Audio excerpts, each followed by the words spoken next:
राधे राधे। राधे राधे महाराज जी, कोटि कोटि प्रणाम।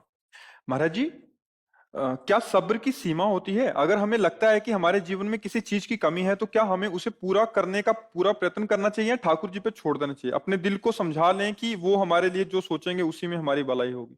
उसे ये सोचना तो उत्तम बात है कि प्रभु जो विधान करेंगे वो हमारे परम मंगल का होगा, लेकिन हम कायर बन के नहीं बैठ पाएंगे। हमें कर्तव्य करना चाहिए। अगर हमारे अंदर कोई उम्मीद है, कोई लालसा है, कोई चाहत है, तो उसी चाहत की पूर्ति वाले जो कर्तव्य हैं वो हमको भरपूर करना चाहिए। और जब ना प्राप्त हो तब विचार करना चाहिए कि कोई है विधान भगवान का मंगल। कर्मण्येवाधिकारस्ते मां फलेषु कदाचन।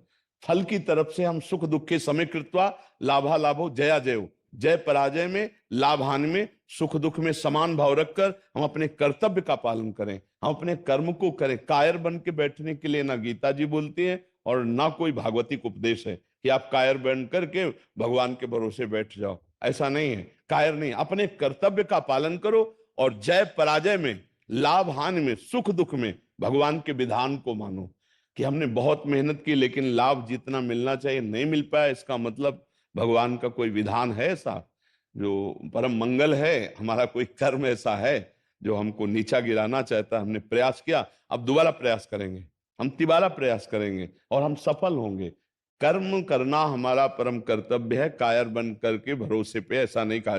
भरोसे का मतलब है कर्म बहुत प्रवीणता पूर्वक किए, भरोसा प्रभु का रखे हुए हैं, इसे कहते हैं। कायर बन करके बैठ जाना ऐसा कहीं हमने नहीं पढ़ा कि सब छोड़ दो और बैठे कि भगवान चाहेंगे तो ऐसा हो जाएगा।